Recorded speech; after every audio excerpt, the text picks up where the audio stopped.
Hello everyone, I'm just opening the Zoom connection. Hang on a second. We'll be here soon. Okay, I just want to make sure that I can see everyone in the classroom and then we'll go ahead and start.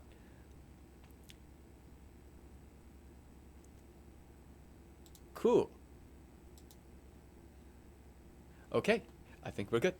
Uh, let's do a quick sound check. If people can hear me, please wave.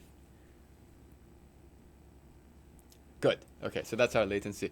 Actually, I was thinking a lot about latency these days because the way that we're doing our contact tracing app to find out if people, to help notify people if they might have COVID-19 is we're actually using ultrasound we're using the difference between the speed of sound and the speed of light to find out how far apart people are. So I think a lot about latency these days, but it's also like the standard way is like wave and see when the wave comes back. Okay, great. Well, we want to talk about more extremal set theory today. So last time we were talking about the Erdős-Colorado theorem, which was a bunch of intersecting sets. And extremal set theory basically is just all of these questions about if I have something about sets and intersections, what could I say about the most or the fewest or whatever, questions like this. So the next question we want to talk about is it's a theorem. It's the Sauer-Scheler theorem, but it has to do with a notion which is called shatteredness. Okay, so now let's put this concept out. So we say that a set family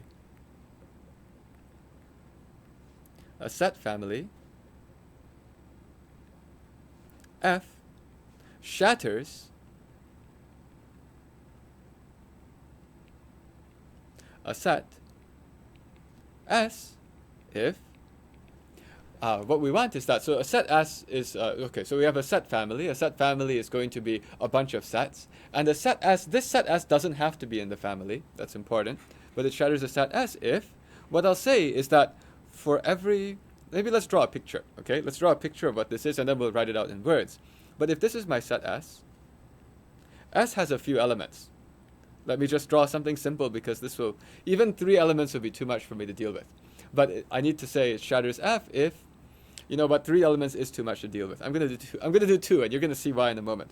So if what happens is I need to know that for every possible subset of S, that appears as an intersection between F and S at least once.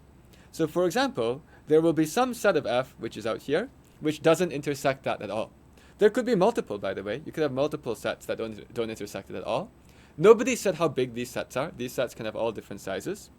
Now, also, we're going to maybe have a set which happens to intersect S at exactly that one element. And we're also going to have a set which intersects S only at that element.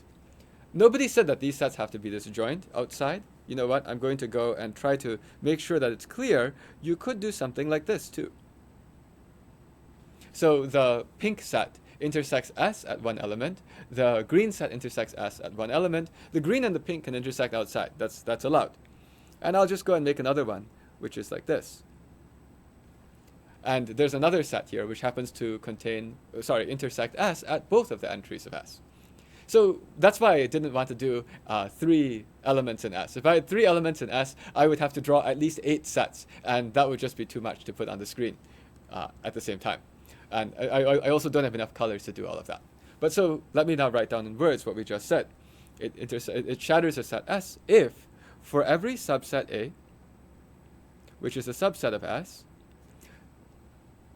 the A appears as the intersection of something from F and the set S itself. The easiest mathematical way to write this is there exists a set, say little f, in my set family script F, such that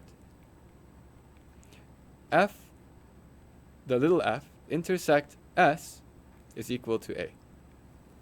So what I wrote here is just a bunch of mathematical notation, but it's really what I drew here, which is that I've got a set, and somehow I shattered it in the sense that any particular possible intersection inside S itself, including the empty set, including all of S, I can realize that as an intersection. So now this is an interesting concept. Actually, this concept has things to do with something called VC dimension. We might get to talk about that later on. But this is a notion of maybe even measuring how complex a set family is. Actually, that's what this is related to. It's somehow a set family is more complex if there are bigger shattered subsets. Let's maybe start to do some examples. So there is a notion of like what is the largest shattered subset in a set family? Okay, so let's start with a very natural question. What kinds of set families have the property that the largest shattered subset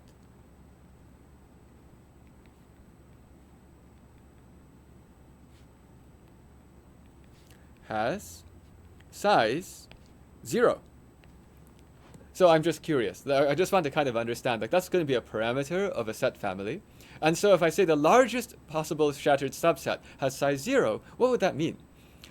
If the largest has size 0, first of all, a set of size 0 to be shattered is relatively easy. Actually, I believe it always happens because the subset of the empty set is the empty set. And actually, well, let me put it this way: if the set S is empty, this for all, there's none of them, right? So there's no A's inside there. Well, I guess there are. Sorry, there is one A, which is a subset of the empty set, which is called the empty set. And the question is there another set in my family such that the set intersect, this set S, which is an empty set, equals the empty set? The answer is, well, as long as your family has at least one thing inside it. Does that make sense? So like this largest shattered subset has size 0. Well, what that means is you have at least one set in your family. So we're going to go and say the higher this is, the more complicated the set family is. But I mean, to be honest, this is not super interesting. Okay, so what's going on here is that the set family has at least one set. So the next question is, what would it mean if the largest shattered subset has size 1?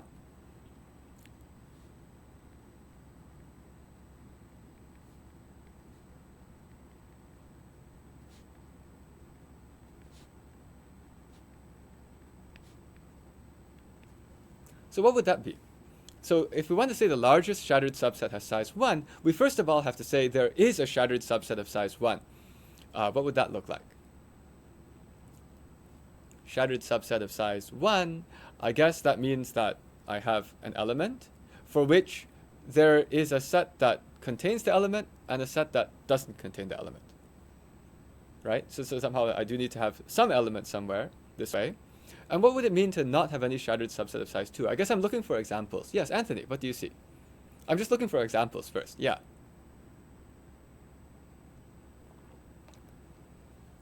Ooh, could you maybe, yes. It's not your fault. I just realized it's because my sound is off because I was giving a different live stream, I think. Wait a second. Okay, so I was doing something with these speakers. Let me go and make sure that I can hear you, because that's not going to be your problem. Let me go here, do some audio settings, quickly double check this thing. Test speaker. Aha, it's coming now.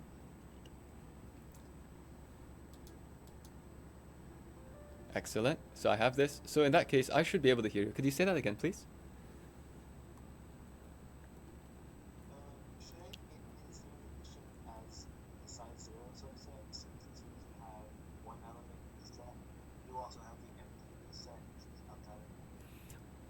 Okay, so somehow, like, if there is already one, you're saying somehow one element set, should there also be an empty set?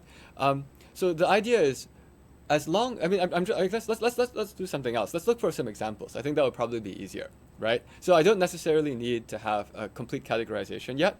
I just want to say, what would it be if the largest shattered subset has size 1? And I'm also starting to think, I think I want to make it a little bit different. I'm talking about exact here. I think I want to say, well, I guess we can say this, and we'll find some other, we'll find like how to turn that into an inequality. But I'm just looking for some example of a set family where the largest shattered subset has size 1. I mean, I saw Philip had a hand. Is there some simple set family we can draw and maybe get a feel for this?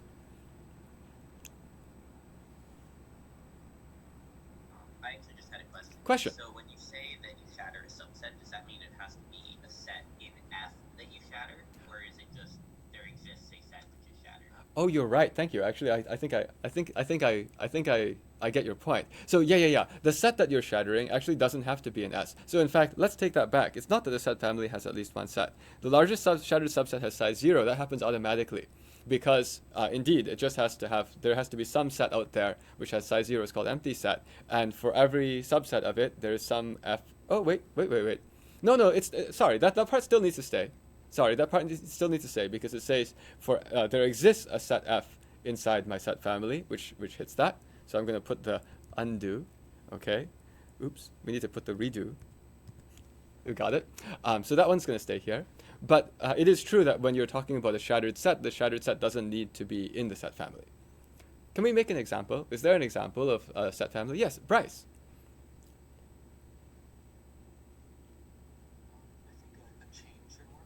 A chain should work. So one example of this object would be if I got an element here, another element here, another element here, and I made a chain looking like this. And I could keep going if I wanted to. And as you keep going, the largest shattered subset has size 1, and if you look at that, indeed, if I try to take a set of size 2, I wouldn't be able to somehow get 4 sets that all intersected in the right way. Because, for example, even if I looked at these two different elements here, there is a set which doesn't have either of them, that's here. There is a set that contains both of them, which is there. There's a set that contains one of them and not the other, but there's no set that contains the other and not the one. Okay? So I guess what we're seeing is that somehow when you have, this thing somehow feels like it's a little bit more discerning. I think that's how you should feel about this. It's like if I just have a bunch of sets, that's the only condition here, largest shattered subset size 0. It's just a bunch of sets. And then here somehow it's like the condition of if you have a more sophisticated batch of sets, then somehow you get this ability to discern apart like the sets of size 1. I mean, somehow there is a set of size 1 which is shattered, just pick any element, that'll be fine here. But then as you start to go further, what you notice is that if you want to get a shattered subset of size 2, somehow this is a more complicated group of sets. So the general way to think about this particular property is that when you have a large number of sets, maybe there's going to always be some shattered subset inside. And somehow the bigger the shattered subset, somehow the more discerning nature this set family had.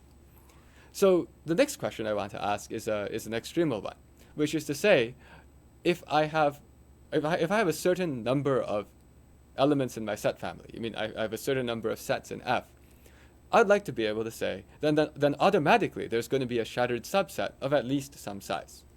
Okay, so the kind of question that we're going to be asking the following kind of question now, which is to say, fill in the blank. Actually, that's what it is. Fill in the blank.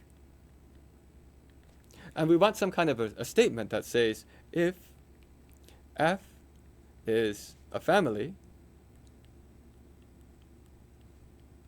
of subsets of square bracket n, meaning the numbers 1, 2, 3 up to n, and the size of the set family is at least something, then, let's make this longer, then there exists a shattered subset, a shattered set of size t. Okay. So now this is going to be where I need to write some formula in terms of t. And this is a natural question because the idea is that as you get more and more sets, of course you'll be able to get a big shattered subset, big shattered set. Because for example, if I wanted to have t equals to n, that's easy. If I want to be able to get a shattered set of size n, well, I better have all of them, right? If I want n, the answer here is write everything. A shattered set of size t, I would need to write n over here. Sorry, not n. I would have to write 2 to the power n, right? So I'm looking at some different examples. Is that so? Observe if t equals n, the blank is equal to all of them, 2 to the power n. Now, at the same time, we're looking for an extremal type of statement, so we're interested in other kinds of t's. Here I don't really want to think about if n is like 0 or something. That's not very interesting. But I could say, what if t was equal to 0? What can I do here? If t equals 0, it's not interesting. Let's skip the t equals 0. Let's do the t equals 1.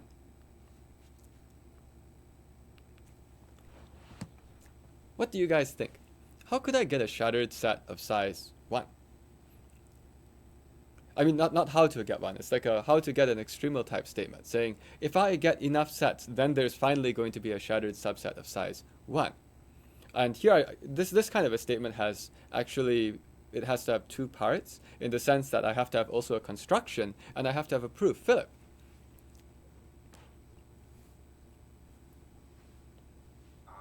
You need two, for any two sets, take an element in their symmetric difference. For any two sets, you're saying take an element in their symmetric difference, and that will shatter. Okay, just a second. So let's look at this thing carefully. What you're saying, if t equals 1, if you're trying to find a shattered subset of size 1, let's go here. To find a shattered subset of size 1, you can win. Well, I'll say you will find one. Well, okay, that's called. I don't like can win, but to find a shattered subset of size 1, it's enough to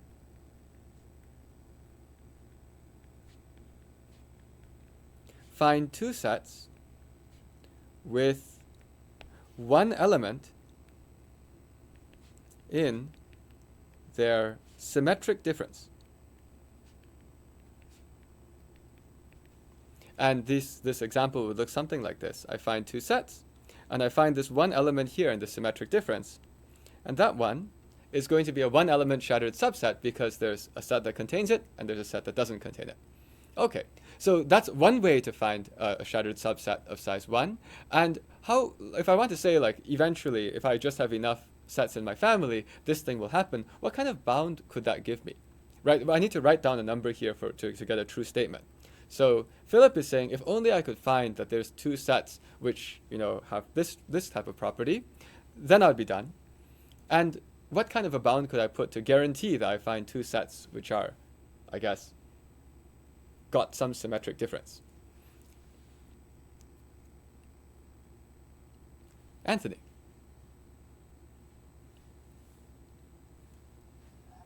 Question.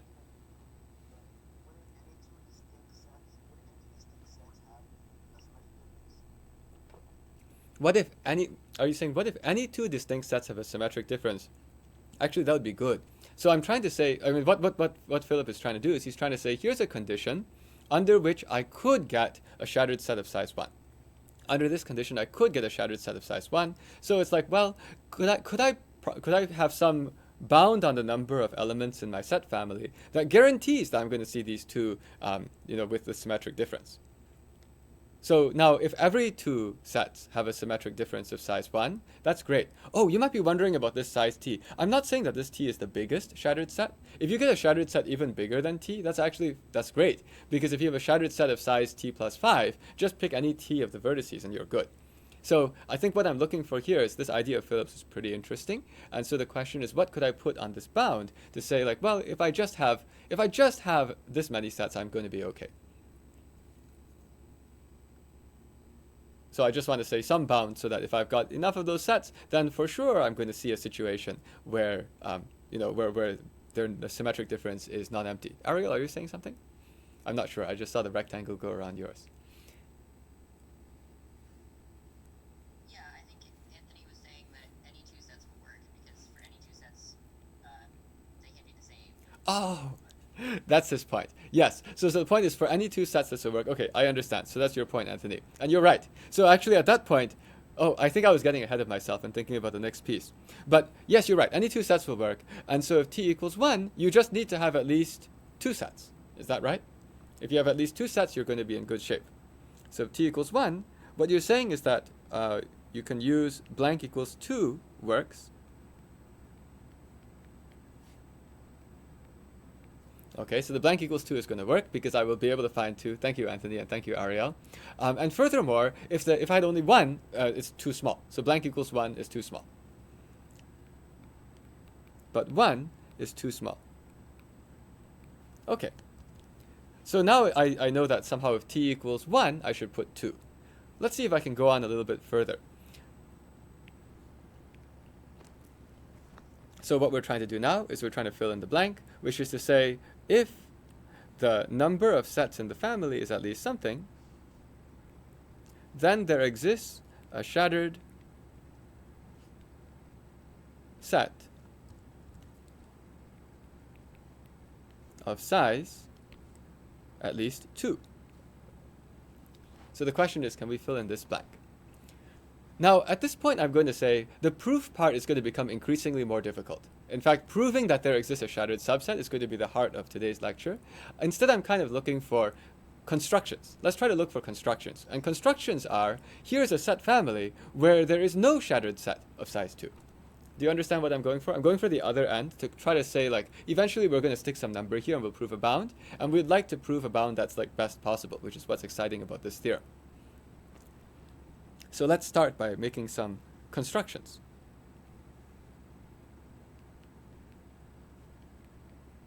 Constructions that limit the blank. So what I would like to know is, can I have something where there is no shattered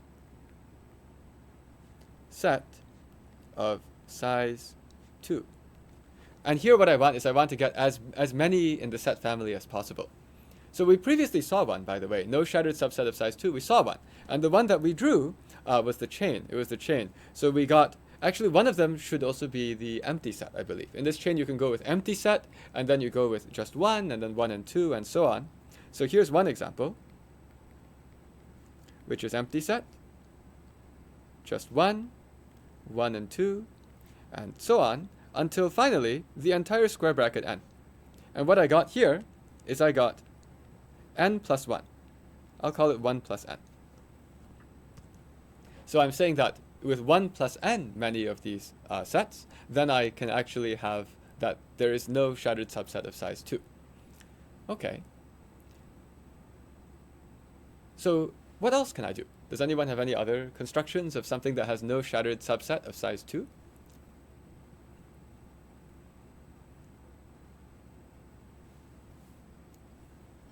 This is one example.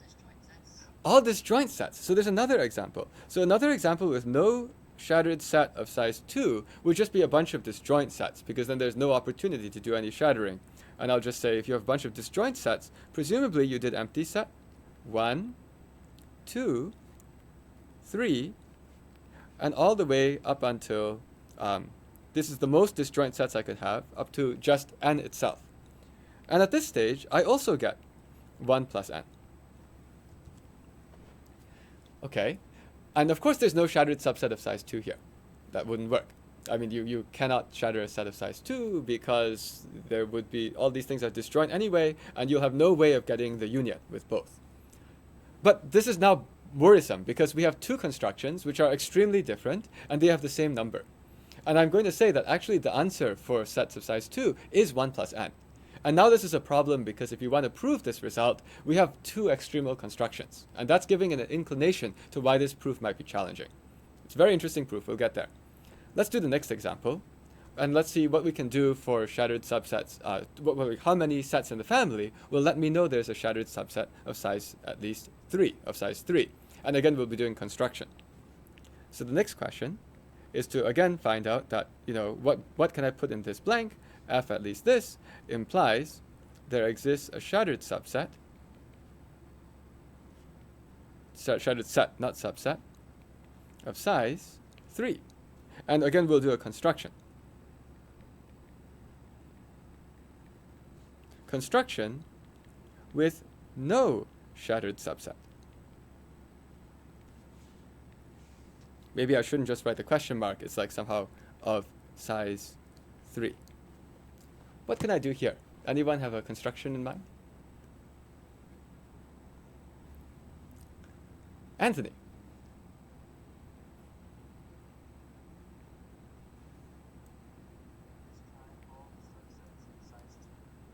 All the subsets of size 2. Is that what you said? Yes. So one way is to do, one way is to do all subsets of square bracket n of size 2. Now, that one's certainly not going to have a shattered subset of size 3, but actually you can improve this. Bryce.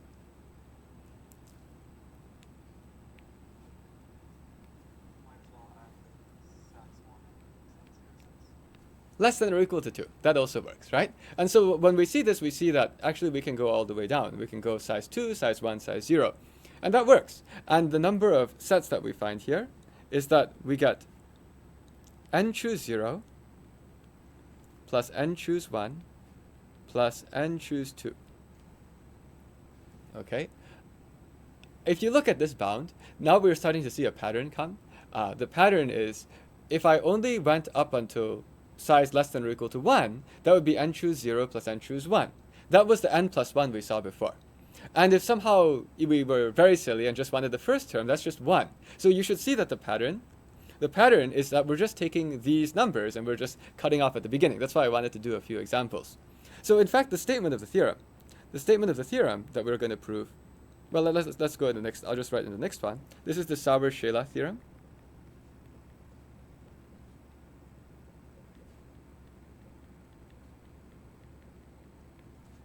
And what this theorem says is that if F is a family of subsets of square bracket n, and what we're going to put on the condition of F is if the size of the set family is at least, actually, I'm going to say strictly bigger than. Because what we just found was we found some extremal numbers. We found like the most you can and not have a bigger shattered thing. Bigger than n choose 0 plus n choose 1 plus all the way to n choose t. Now I'm doing it up to n choose t, but what I'm going to find is I'm going to find a shattered subset of size t plus 1. Then there exists a shattered set of size t plus 1. So this is consistent with what we have so far with our constructions. With our constructions, we were able to find a set family of size equal to the right-hand side, n choose 0 plus n choose 1 up to n choose t, and it just was like all the sets of size less than or equal to t, so certainly there was no shattered set of size t plus 1. So in fact, this is now best possible. And the game becomes how to prove something like this. And the thing that makes this proof complicated is the fact that somehow there are many different extremal constructions. And the fact that there are many different extremal constructions means that there has to be even some way to sort of take a set family and transform it into another set family. In fact, that's what we're going to be doing. We're going to be talking about ways to take a set family and convert it into another set family. And when you do so, it should somehow have similar properties. And that we will sort of be able to do those kinds of transformations until we are able to prove this bound. And that's the notion of compressions. So that's what the topic of this proof is to show the technique of compressions in extremal set theory. So to do that, though, I first want to find another way of representing my sets. And that's going to be easier for me to tell you what is the principle of compressions, and you'll even understand why it's called compressions. So the main idea is to have a way to visualize a set family. Because that alone is actually quite hard. How would you visualize a set family? I drew all these curly brace things. It's not actually useful. You cannot really see much. But I'll give an example if you have n equals 3. So suppose here I have square bracket 3. And square bracket 3, this is like square bracket 3 is where I live in. So maybe I won't write square bracket 3. I'll write n equals 3. And if I want to visualize a set family, it's actually quite reasonable to try to think of a hypercube. Just a cube in this case, because n equals 3. And the way we're going to visualize the set family is we're going to draw a cube. And the cube, I guess, looks like this. It's a cube where I can see through. It's not like a normal cube. It's just like a cube in three-dimensional space, but I care about all of these, all the possible edges, including the ones in the back. And maybe I'll imagine there's an origin. Maybe the origin is here. Okay? And now I somehow have like these three different coordinate axes. And I'm going to imagine that somehow from the origin, when I go to the right, that's sort of like in the 1 direction. I shouldn't write those curly braces around the 1. I'll just write it's in the 1 direction. Maybe if I'm going across the flatness, I'm imagining it's like the ground. This is the 2 direction. And when I'm going up, that's the 3 direction. Why am I doing this? The reason I'm doing this is because every vertex of this cube corresponds to a subset of square bracket 3. For example, the vertex that's right here. Oh, I should draw an easier one to choose. I'll choose this one. This vertex right here I can draw an arrow to. What subset of 1, 2, 3 does that vertex correspond to? Can people see what my drawing is trying to indicate? And maybe instead of writing 0, I should probably have written empty set. And in fact, instead of writing it in green, I'll write it in yellow. And I'll say that's my empty set. So if that's the case, can someone tell me what you think that point might correspond to?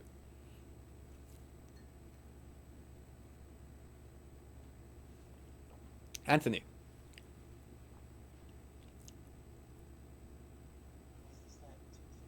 2, 3. Yeah, very good. Because it's sort of like I go in the 2 direction and then the 3 direction. Or I go in the 3 direction and the 2 direction. Doesn't matter. Both are same. That's the set 2, 3. So once you look at this, it's actually very, very convenient to imagine a set family. You know, like earlier we were drawing all of these like dots and circles and you can't see anything. But actually a set family, all a set family is it's just a bunch of vertices on the hypercube. So if I just highlighted those 4 vertices of the hypercube, that would be a set family of size 4. So that's the principle. The principle is if I could think of a set family just as a subset of vertices of an n-dimensional hypercube, life is easier. I mean, that's actually quite nice. And we will use that as a core concept as we try to make this proof. So the way you visualize a set family is simply just subset of vertices of an n-dimensional hypercube. Okay, so that's all I need to do to get a set family. So now, what does shatteredness mean? Well, shatteredness, like maybe let's look at this particular set family and get a concept of what's the largest shattered subset. Or maybe let's find a set that is shattered. Do I have a set that's shattered? Aha. So I actually see that in the thing that I drew, there is a shattered subset, and I'm going to draw a funny picture. All right, I'm going to draw. I think I'm going to do this. I'm going to draw some down arrows, but these down arrows are all. I mean, they're down in the sense that somehow I'm saying that for each of these four points, it's interesting. Because I'm thinking of a projection. I'm thinking of taking this cube.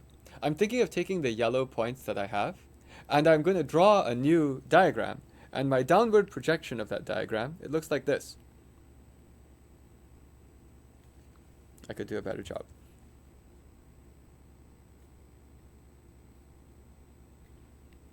And somehow, I have 4 dots here. 4 yellow dots.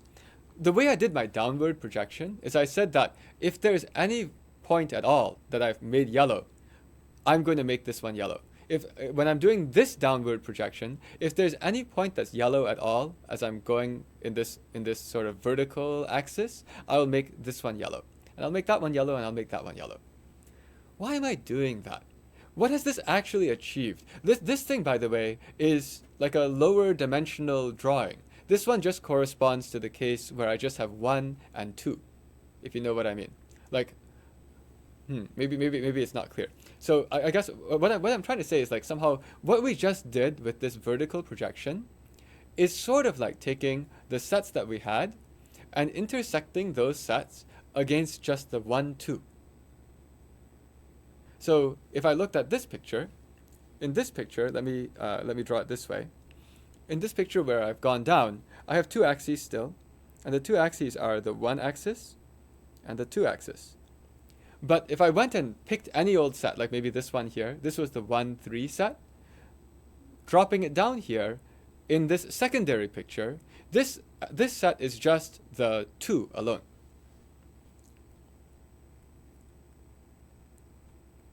And over here, this set, which was all the way on the right side of the cube, this thing was like 1, 2.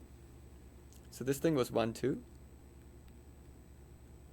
And when I drop this down into this two-dimensional picture, this is 1, 2.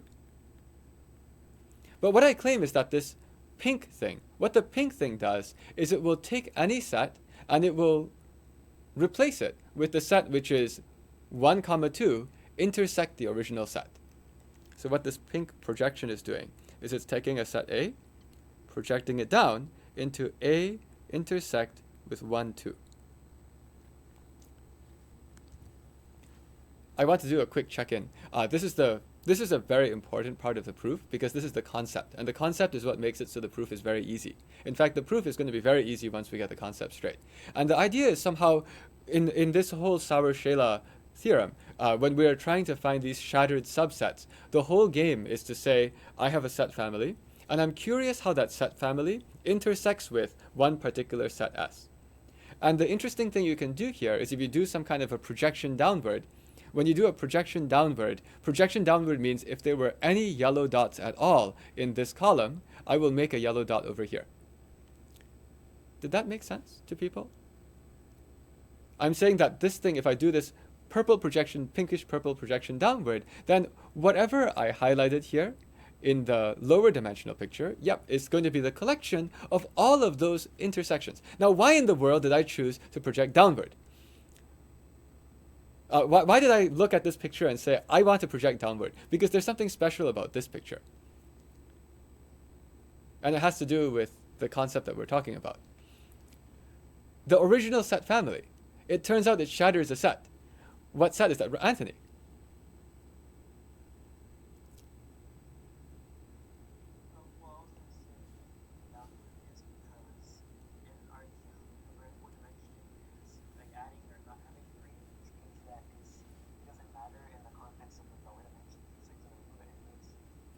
Yes. So if we're trying to remove the 3, indeed, projecting away the 3, going down is good. But there's a reason why I looked at this cube and I said, I'm excited and I want to project downwards. Yes, Bryce?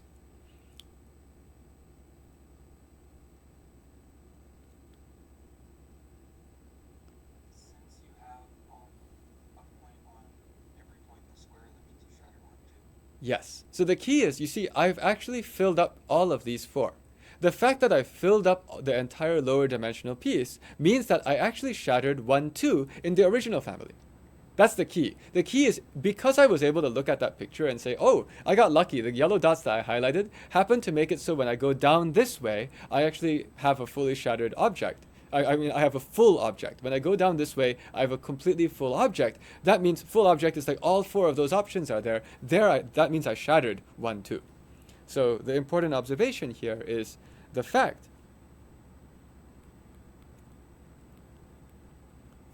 that projection made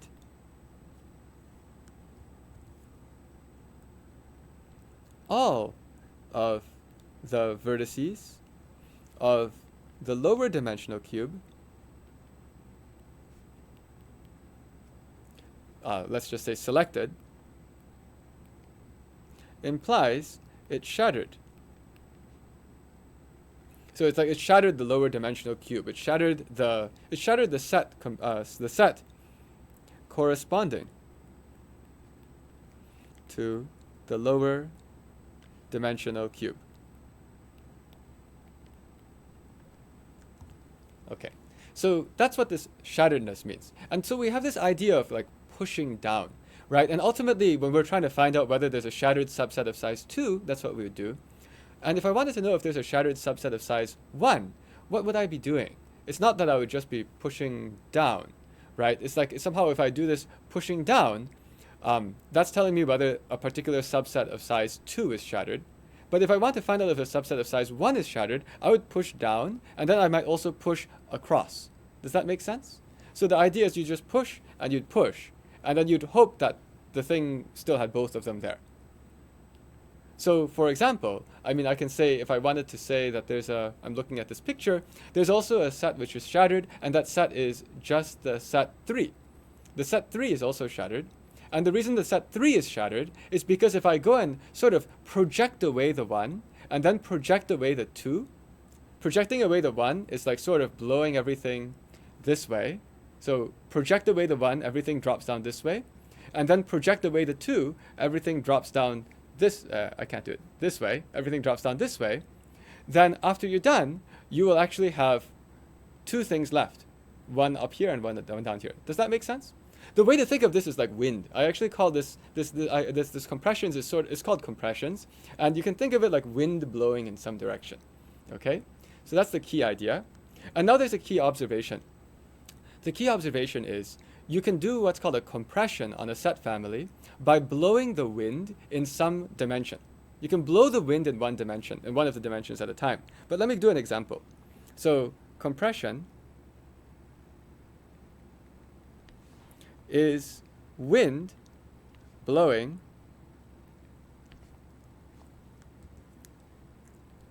in some dimension towards the empty set. Okay? So it's going to be blowing towards the empty set. And what would that look like? So I've got all of this wind blowing. Let me draw an example of what happens when you have the wind blowing. I'm drawing the example for n equals 3, but if you wanted to prove this for general n, you can. And the way you prove it for general n is you just actually have to write these things down as like set S, and if it if it blows in dimension like I, then you're talking about sets where I add the element I or remove the element I. I'll maybe write a note about that, but it's easier intuitively to see this for the 3. So we have this, and we also have this. We have 2 of them.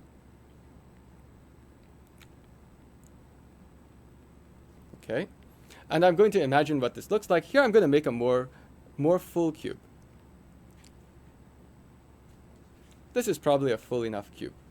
Well, let's put another dot here. Okay, so I have this cube right here. And what I'm going to do is this time I'm going to do a compression, which is compressing away the element 1. Remember, this dimension was the 1. So I'm going to kind of blow away the 1. Blowing away the 1 blows towards the origin. And when I blow towards the origin, here's what happens. This guy stays put. This guy stays put. This guy stays put because it can't blow anything. It's already got something in the way. On the other hand, this one blows over here, and this one blows over here. Does that make sense? So strictly speaking, what I just did here is that I've blown I'm blowing against the dimension 1. And what happened is that every set, so each set, replaces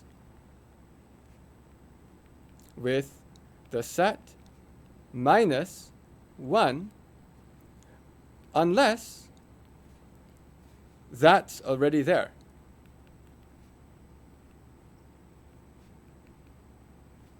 And therefore, else stay put. So I'll just write, not else, stay put. Don't change. Did this operation make sense to people? So I'm sort of blowing the wind towards the dimension 1. And the important thing is the number of dots is the same. So I'm trying to prove a statement, which is an extremal statement. I'm trying to say that somehow if I have enough sets in my family, then there's going to be a shattered subset of at least t plus 1. And the first thing is I can do the blowing all I want. If I do this blowing, actually I haven't yet proved I can do the blowing all I want, but I've just shown that if I blow, at least my number of sets stays the same. Now the only thing else I need to check is if I blow, I'm not going to make a more shattered subset, right? My flow of the proof, by the way, is suppose that the biggest shattered subset is only t. Suppose that the biggest shattered subset is only t. If the biggest shattered subset is only t, then let's just start blowing. And I'm going to show that every time I blow, I won't suddenly make a shattered subset of size t plus 1. Okay? So the proof sketch, which we're going to follow, is you just like compress in each dimension until can't compress anymore.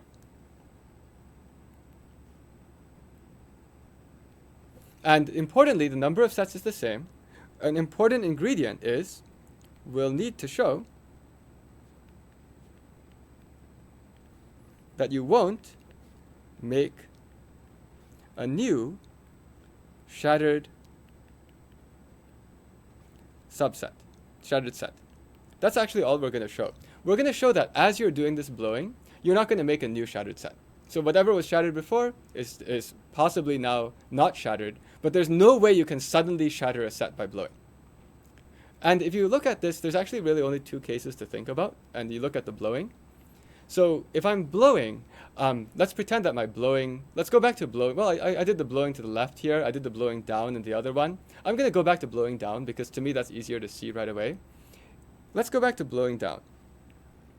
So how to prove this green thing? Well, so why not create a new shattered set? Suppose I'm blowing down.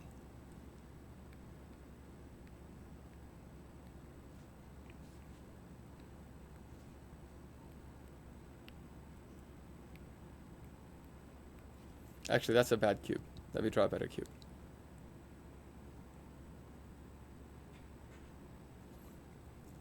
If you're doing this kind of blowing that's down, okay,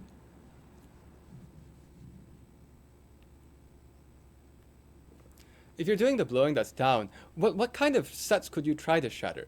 Well, if you were going to try to shatter something, and the way to think of this is somehow, it's complicated because I've got these different dimensions, but if the set that you were trying to shatter has stuff that was built up of stuff on the bottom, you're not making any more. Does that make sense? So the point is the shatteredness. The shatteredness is that you would actually have to have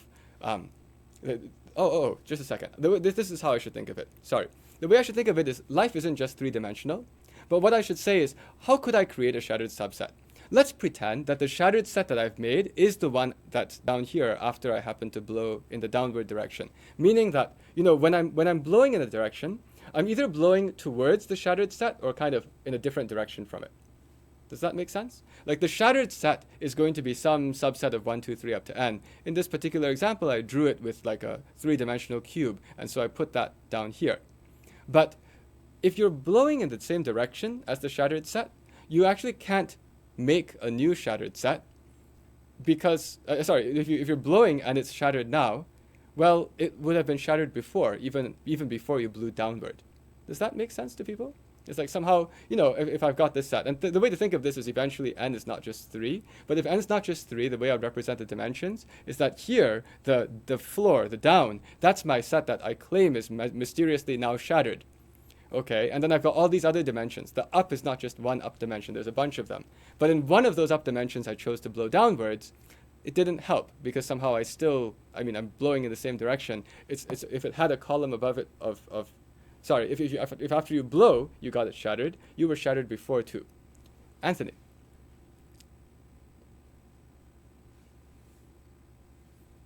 So could you think about it kind of like there's two cases where you either compress a element that wasn't in the shadow set, or you compress one that was. And if you compress one that wasn't, it doesn't matter since it was never there. And if you compress the one that was, all you're doing is removing things that weren't in the first place. Doesn't matter.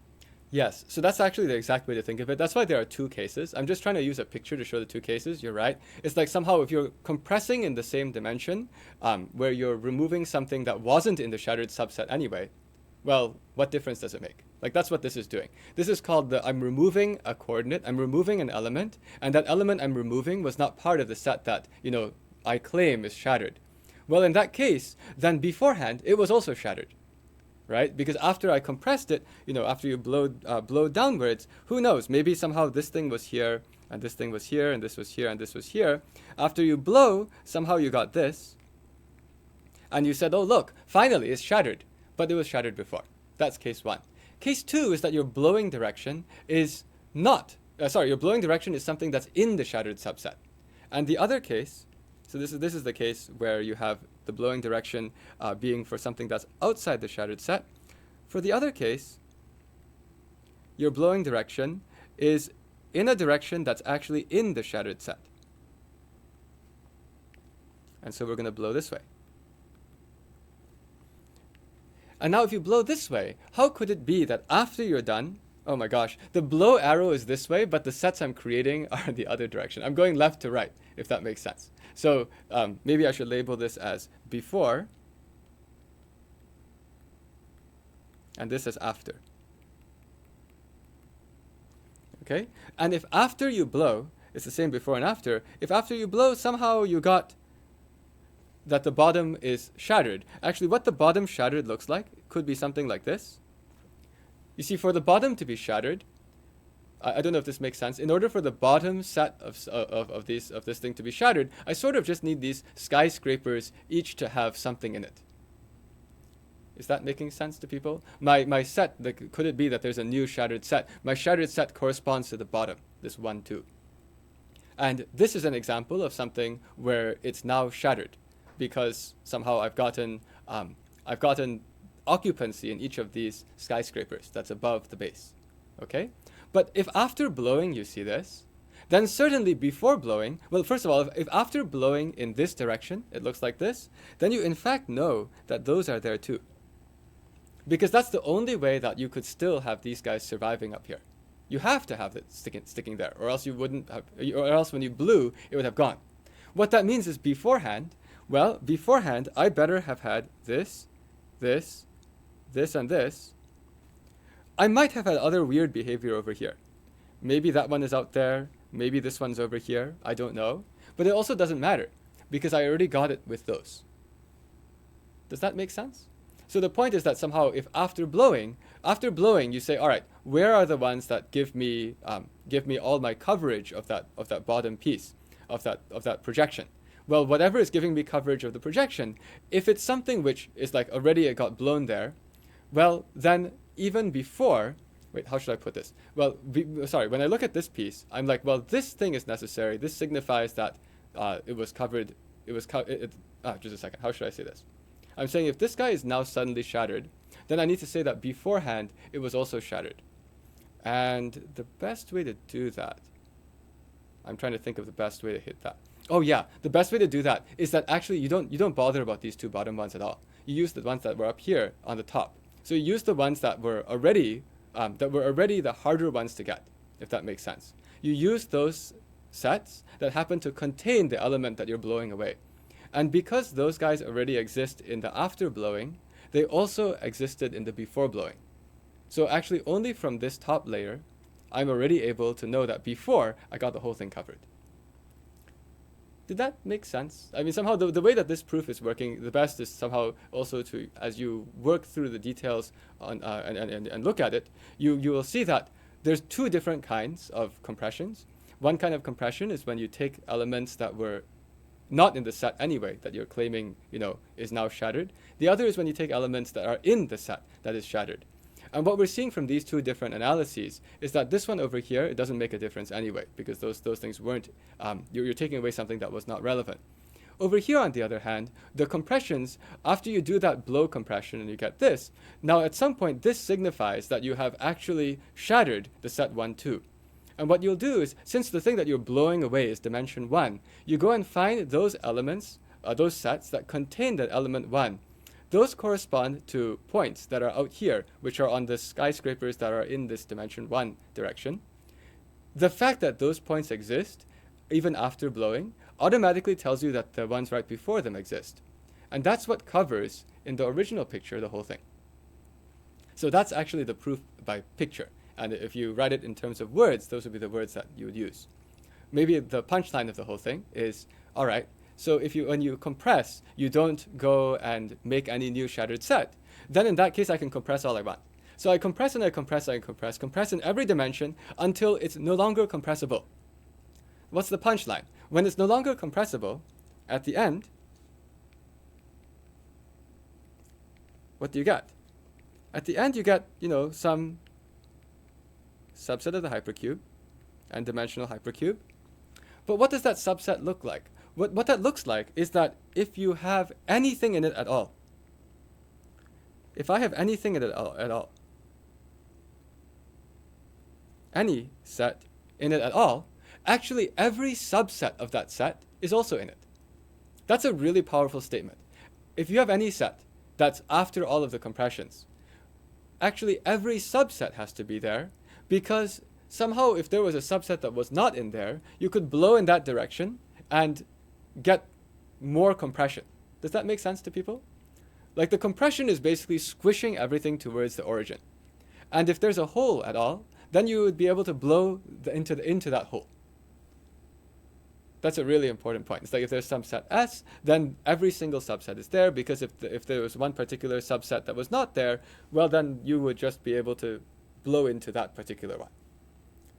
Okay? And that's also because if you have a set S which is in there, you could make that set which is missing an element, the smaller set which is missing, by just by looking at a sequence of sets which starts from the set you're talking about, and you just keep thinking of removing an element, removing an element, removing an element, until at some point you get to the one that's in question. And as you're going down this chain, you suddenly find out, oh, here's a set that's in and here's a set that's out. I'll blow in that direction and I'll immediately get one more. Okay, so this is now very powerful. If I now know that any set at the end, for any set, all subsets are inside, all subsets are in the family. Remember, when I say are in family, the family itself is being compressed, the family is being replaced. So the family is being updated every time. If for any set, all subsets are in the family, now at the end I'm at this situation where I'm done compressing. And how many sets did I have anyway? Well, I have strictly bigger than n choose 0 plus n choose 1 plus up to n choose t sets. If that's the case, then there has to be a set of size at least t plus 1. And then you're done.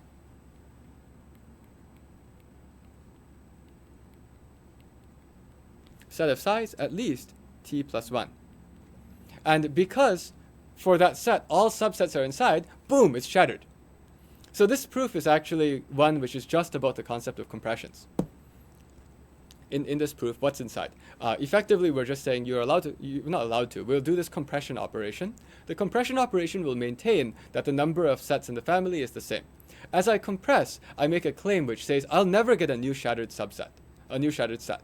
And you could prove this claim either by writing set notation with like i's and j's, or by thinking of what happens in the two cases where the thing you remove is inside or is outside or inside the set. But if you do this blowing thing, then after you get to the end and you cannot compress any further, then every set, somehow all of the subsets are inside. And if all the subsets are inside, then you actually just use the fact that you cannot possibly only have sets of size 0, 1, 2, 3 up to t. Boom, it's over. So this is a proof which actually is rather unfair in the sense that it seems quite hard to prove at the beginning, but if you can get the compression thing working, then the whole thing is done. Okay, are there any questions? So this is actually the entire proof of the Saurashila.